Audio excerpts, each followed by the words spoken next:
치열하고 각박한 이 시대를 살아가기 위해선 긍정적인 시각을 길러 자존감을 높이는 것이 중요하다는 하버드대 교육대학원 조세핀 김 교수.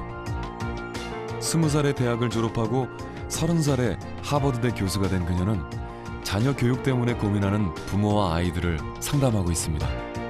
40점 맞을 때도 있었고, 특히 미국에 가서는 이제 영어라는 걸 모르기 때문에 처음 뭐 성적표 받았는데 거의 다 F가 나오는 그런 경험도 해봤고, 시간 관리. 40점 아이를 세계 최고의 명문대학 교수로 만든 건 어머니의 남다른 교육 철학 때문입니다. 내 아이가 실패하고 실수하고 넘어져도 괜찮아. 뭐 지나간 거니까 다시 하면 돼. 이제 그런 식이 제 나름대로 그렇게 했던 것들이 지금 보면 자존감의 기초가 아닌가. 도대체 자존감이란 무엇이길래 이런 기적을 만들어낸 걸까요?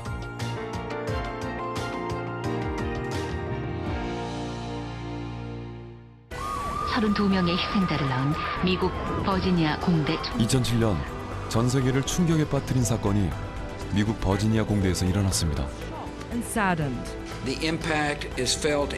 32명이 사망한 미 역사상 최악의 교내 총격 사건. 우리가 더 가슴 아팠던 이유는 범인이 재미동포였기 때문입니다. 미국 사회는 그가 왜 이런 일을 저질렀는지 궁금해했고, 그때 조세핀 김 교수를 주목했습니다.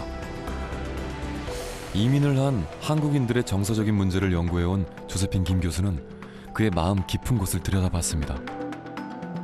IQ는 뛰어나고, 그러니까는 똑똑하고, 그러니까 성적은 잘 나오는데 이제 남과 이렇게 잘 지내지 못하는 그런 적응하는 그런 스킬이나 이런 게 굉장히 부족했던 것 같아요. 제 경험으로 봤을 때는 아마도 자존감이 굉장히 좀 낮게 형성되지 않았을까라는 생각을 하게 되죠. 17년간 전 세계를 돌며 고통받는 사람들의 마음을 어루만진 조세핀 김 교수.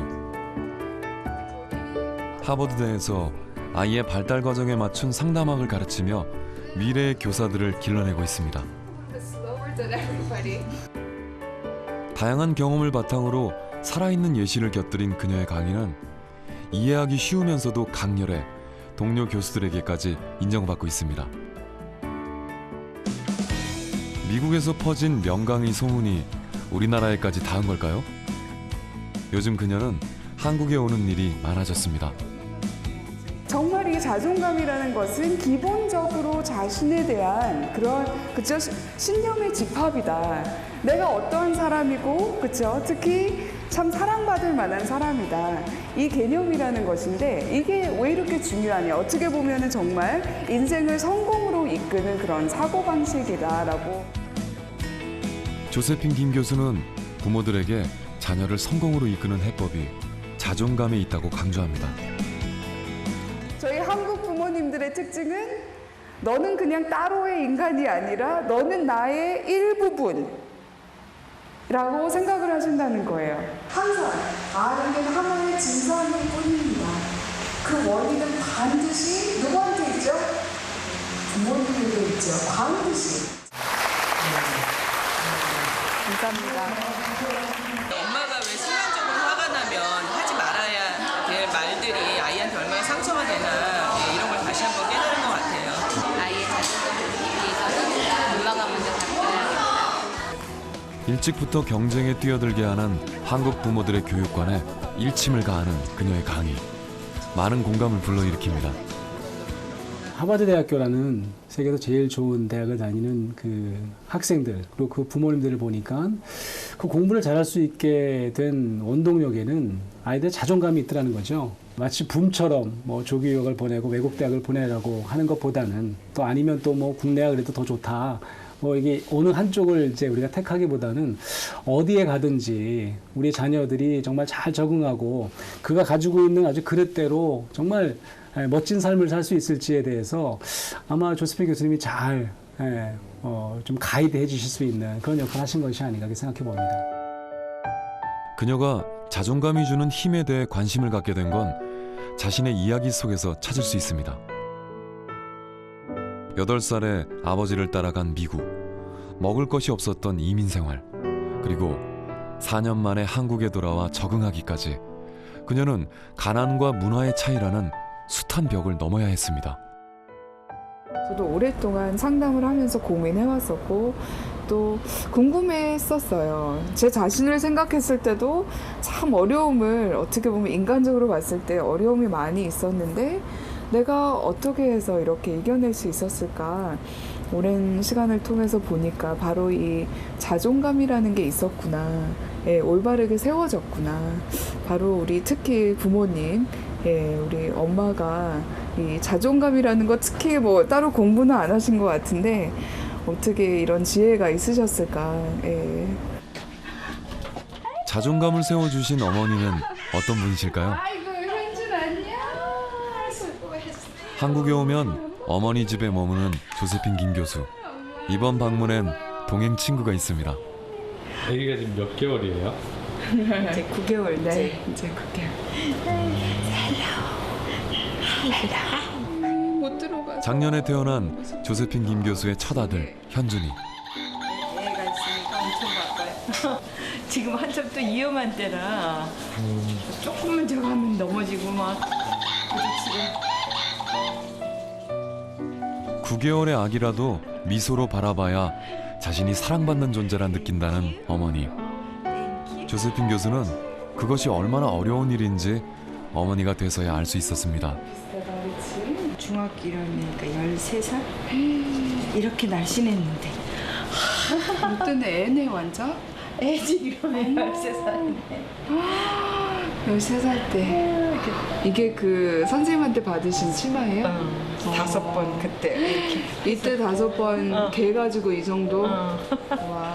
교복 살 돈이 없어 선생님에게 얻은 치마를 5번 접어 입었던 어머닌 교육에 관한 전설적인 이야기들이 많습니다. 이 사진은 저보고 있는 것 같아요. 어릴 적부터 교육열이 컸던 어머니. 그것은 대를 이어 조세핀 김 교수에게까지 이어졌습니다.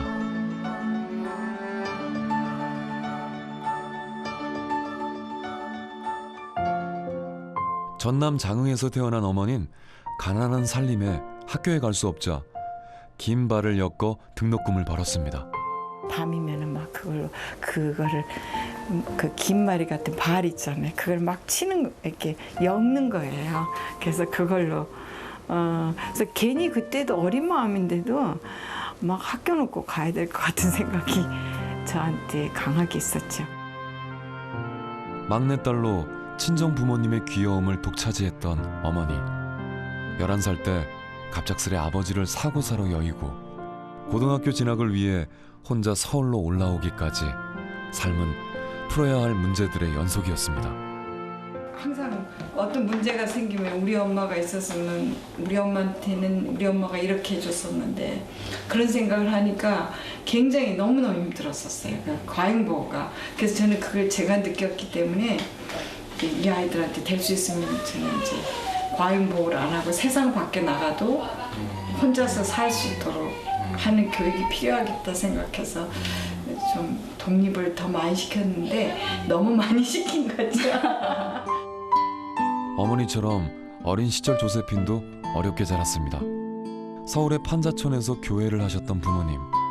가난한 동네의 교회엔 돌봐야 할 사람들이 많았고 중학생 조세핀은 과외를 하며 학비를 벌어야 했습니다. 자기 공부는 통학하는 지하철에서 짬짬이 했습니다. 어린 나이였지만 조세핀은 수많은 문제들을 스스로 풀어나갔습니다. 좋은 부모가 이제 그때는 돈 많은 부모, 돈 많은 부모 만나서 굉장히 편하게 막 하고 싶은 일 하고 공부도 뭐 너무 쉽게 하고 그런 모습을 봤을 때 원망하게 되죠. 근데 저희 부모님에 대한 그런 원망이 깊이 자리 잡지 못한 이유가 부모님을 봤을 때 너무 성실하신 거예요. 이 많은 경험들이 지금은 너무 어렵지만 언젠가는 너에게 힘이 되는 그런 경험들이 될 것이다 라는 그런 말씀들 너무 저에게는 도움이 많이 됐고 그런 것들이 저의 높은 자존감으로 변하지 않았나. 어머니에게서 위기 대처 능력을 전수받은 조세핀 교수. 문제를 풀어가며 얻은 삶의 철학도 모녀가 똑같습니다. 내가 어떠한 사람이고, 그렇죠? 특히 참 사랑받을 만한 사람이다. 이 개념이라는 것인데 이게 왜 이렇게 중요하냐? 어떻게 보면은 정말 인생을 성공으로 이끄는 그런 사고 방식이다라고. 교육을 받을 수 있다는 건 특별한 사람이 할 수 있는 그렇게 얘기를 했거든요. 정말 언어 폭력도 여기에 포함이 돼 있겠죠. 감정적으로 아이를 아프게 하셨을 때도 이거는 평생 가는 상처예요. 여러분들이 말 한마디 잘못하고 그러면서요 아이의 일생을 망칠 수도 있는 거예요. 아이에게 문제를 풀어주시는 것보다 문제를 풀어나갈 수 있는 힘을, 그쵸? 주시는 게 옆에서 지지해 주시고 치어리더 해주시는 게 훨씬 좋은 방법인데 독립적으로 어떻게 하든지 이 아이가 커갈 수 있도록 그 길을 열어주고 제시해주는 것밖에 없어요. 직접 몸으로 부딪혀 알아낸 살아있는 지혜들이 두 사람의 마음 곳곳에 새겨져 있습니다. 자신은 친정 어머니에게서 받지 못했지만 딸에겐 인생을 스스로 헤쳐나갈 수 있는 자존감을 심어주고 싶었던 어머니. 자존감을 키우는 어머니만의 교육 철학은 작지만 지키려면 많은 노력이 뒤따라야 하는 것들입니다. 자기 주장이 강했던 조세핀은 종종 오빠와 말다툼을 했습니다. 너그러운 편이셨지만 어머닌 형제들끼리의 다툼에는 엄격한 분이셨습니다. 하지만 꾸짖을 때에도 어머닌 항상 고운 말을 쓰셨습니다. 이제 뭐 화가 많이 나죠. 그럴 때마다 어떻게 다룰까 이제 그래서 찬물을 제가 많이 마셨다 그랬잖아요. 물 마시면서 제가 감정 조절을 하고 그런 다음에 이제 기왕이면은 이제 말을 바꿔서 하죠. 제발 오빠한테 그렇게 좀 하지 마. 제발. 한참 있다. 넌 정말 복받을 딸이야. 그렇게 갑자기 이제 좀 황당하거나 좀 웃긴 말씀을 하시면은 이제 분위기가 싹 풀리잖아요. 그리고 오빠랑 저랑도 이제 웃으면서 반성하게 되고, 예, 그러니까는 직접적으로 이렇게 얘기를 안 하셔도 그냥 이렇게 좀 알아서 느끼게 하시는 타입이세요. 여유 있는 살림이 아니었던 터라 자녀들에게 늘 미안했던 어머니는 말 한마디라도 따뜻하게 해주고 싶었습니다. 조세핀이 초등학교 때 40점을 받아왔을 때도 어머니는 나무라지 않으셨습니다. 진짜 막 너무 속상한 거야. 이렇게까지 못할 수가 있을까. 그런 마음이 있었는데 그때 이럴 때 내가 기를 죽이면 얘가 공부를 정말 재미없어 하겠다 싶은 생각이 들어서 이제 그 얘기를 한 거죠. 속으로는 꾹 참고 그래도 참 잘해왔어. 4개나 맞았니? 엄마한테 혼나기는커녕 이제 다음에 더 잘할 수 있을 거, 다음에 5개 한번 해보자.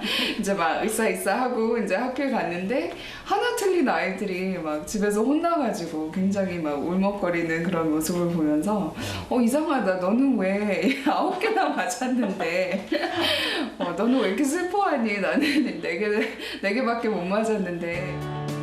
길을 북돋아주는 어머니의 말은 다음엔 더 잘할 수 있을 거라는 자신감을 길러줬습니다. 한국에서 외국인 학교를 다닐 땐 전 과목 A 학점을 맞은 조세핀. 4년간의 고등교육 과정을 3년 만에 끝내게 됩니다.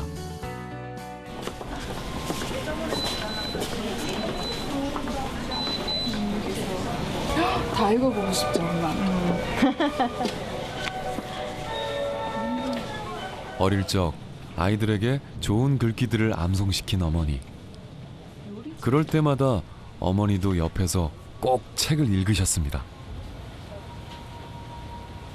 내가 먼저 본으로 보여야 너희들도 그냥 더 책을 좋아하고 공부를 하게 되지 않냐, 뭐 이런.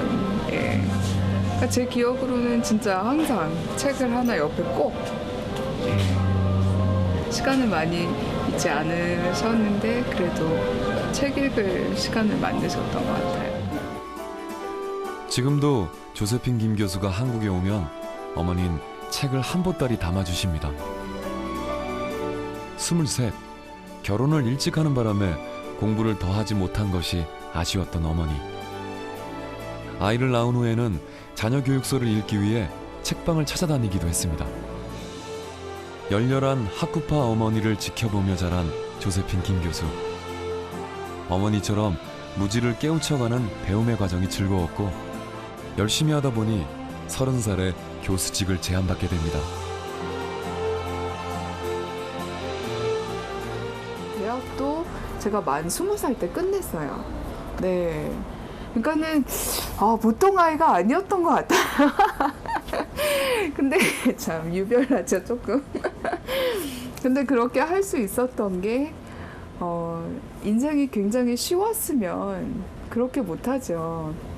근데 그때까지 사실 제가 극복해낸 일이 굉장히 많이 있었기 때문에 뭐 이것쯤이야 라고 생각을 하게 되는 거죠. 예, 그리고 감당을 잘 하게 되고, 왜냐하면 그때까지 해왔던 그 경험들이 있기 때문에 그렇게 할 수 있었던 것 같아요. 잦은 이사 속에서도 어머니가 꼭 챙겨뒀던 것이 있습니다. 중학생 조세핀이 학생들을 가르칠 때 만든 영어 카드입니다. 치아? 와, 이 하나는 투쓰고 치아 여러 치아 있을 때는 티쓰고. 드레스. 어머나. 제가 만 16살 때부터 이제 학원 강사로 다녔었어요. 네, 그때는 학원 강사할 때는 막 의사, 변호사들, 네, 막 그런 분들 가르쳤었어요. 4년간의 미국 생활로 영어를 할 줄 알았던 조세핀. 학비를 벌기 위해 어쩔 수 없이 한 과외였지만 그녀의 자존감은 위기에서 더 빛났습니다. 학생들을 잘 가르치기 위해 손수 도구들을 만들었고 영어 발음법에 대해서도 연구를 했습니다. 그런 환경이 아니었으면 이런 그 창의적인 게 안 나왔겠죠. 근데 참 지나놓고 보니까 지금은 웃는데 그때는 참 어린아이가 얼마나 힘들었겠어요. 길이 없다고 주저앉는 것이 아니라 길을 뚫고 만들어가는 것. 어머닌 내 인생의 주인으로 살아가는 법을 가르치고 싶었습니다. 조세핀이 8살 무렵 아버지 신학 공부차 가족이 미국으로 이민을 가게 됩니다. 제때 끼니를 먹지 못할 정도로 궁핍했던 상황. 5 가족의 생계를 책임진 건 어머니였습니다. 낮에는 아이들 곁에 있을 수 있도록 밤에 일하는 베이비시터를 했던 어머니. 밤새고 돌아오셔도 어머니는 늘 웃는 얼굴이셨습니다. 그 와중에도 한국어를 잃어버릴까 봐 직접 공부를 봐주셨습니다. 반드시 이 딸의 자존감은 엄마의 자존감이거든요. 근데 봤을 때 엄마가 자존감이 상당히 높으세요. 그거를 제가 쏙 빼닮았죠. 삶을 짓누르는 부담감 속에서도 웃을 수 있었던 어머니. 아이의 자존감을 키우기 위해서는 어머니 자신의 자존감부터 돌아보라 하십니다. 귀한 손님이 찾아왔습니다. 재훈 씨는 어릴 적 미국으로 입양돼 미국인 가정에서 자랐습니다. 그때 사실 한국에 와서 이제 엄마를 찾아보고 싶어서 사실 한국에 나오게 된 거예요. 아침마다 I don't usually eat breakfast, but every morning, 제이 밥 먹어. 가기 전에 밥 먹어야 돼. So she always make breakfast for me and apples for me. 10여 년 전 조국에 대한 궁금증과 친어머니를 찾고 싶어 한국에 왔던 재훈 씨. 어머니는 1년간 재훈 씨가 친어머니를 찾을 수 있도록 함께 애써주셨습니다. 진짜 어머니를 찾고 싶지만 엄마를 찾았어요. 여기서. You make all of us cry. That's the irony. I did find my mom. 너무 좋아요 지금은. 그러니까 엄마 전화 보면은 어머니의 사랑은 친어머니를 만나지 못한 슬픔도 잊을 만큼 따뜻했고 포근했습니다.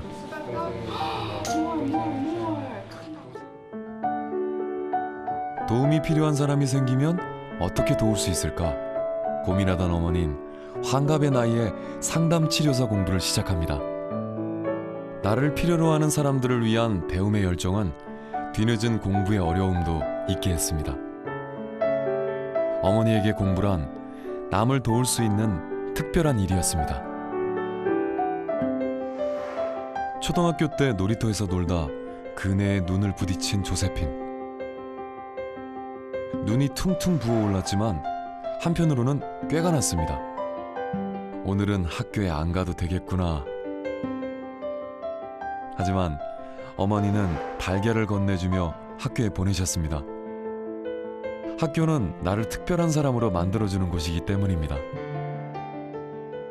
삼촌이 계셔요. 삼촌이 계시는데 그 유명한 그 심장내과 의사 선생님이시거든요. 근데 어릴 때 그 삼촌을 보면 굉장히 부러웠었어요. 아 정말 너무 멋있어 보이고 그리고 막 사람들을 많이 도와주잖아요. 의사니까는 공부를 많이 하면 저렇게 남을 참 많이 도울 수 있구나라고 생각을 했어요. 근데 공부를 안 하면 돕고 싶어도 모르니까 못 돕잖아요. 그 생각을 했기 때문에 아 공부할 수 있는 사람은 특권이 있는 사람이 특별한 사람이 하는구나라는 생각을 아마 동기부여가 거기서 됐고. 공부는 남을 도울 수 있는 특별한 권리. 조세핀 교수가 상담가의 길을 가게 된 것도 어머니가 심어준 가치관 때문입니다. 한국에 오면 조세핀 교수는 꼭 아이들을 만나려 합니다. 한국 이름은 김명화이고요. 재밌는 거 3가지. 저는 삼겹살을 못 먹습니다. 네, 너무 안타깝죠. 아이들이 마음을 터놓을 수 있도록 조세핀 교수가 먼저 분위기를 풀어줍니다. 밥 먹을 때 우리 삶의 그 자갈 같은 그런 돌 같은 게 자극시키는 그런 게 있어야 이제 우리가 진주를 만들어내는데 내 인생에 이거는 나의 자갈이다. 지금 나의 자갈이다 할 수 있는 거. 그게 무엇이 될까요? 남을 이기기 위한 공부를 하는 우리 아이들. 힘들어하는 친구들이 많습니다. 근데 정작 문제는 진로가 없어. 진짜 제가 하고 싶은 일이 없다는 거야 아직까지. 근데 그 하고 싶은 일이 없으니까 뭘 공부를 할 의욕이 별로 안 나고 그 공부를 할 의욕이 없으니까 성적이 뭐 왠지 지지부진한 게 그러니까 가망성 뭐든지 없다 그렇게 생각을 하는 거죠. 특별히 진로에 대해서 그렇게 스트레스 안 받아도 된다고 생각해요. 왜냐하면은 그때 결정한 그 진로 오래 갈 수도 있어요. 평생 할 수도 있어요. 하지만 그때 결정하는 그 진로를 평생 하는 그 케이스가 굉장히 드물어요. 나도 원래는 신문 방통과 전공이었어. 근데 누가 상담가가 될 줄이야 누가 알았겠어요. 그러니까는 그런 여유, 사회적으로 여유가 없지만 그래도 내 마음속에는 괜찮다 이거지. 오랜 시간이 걸려도 괜찮다 이거지.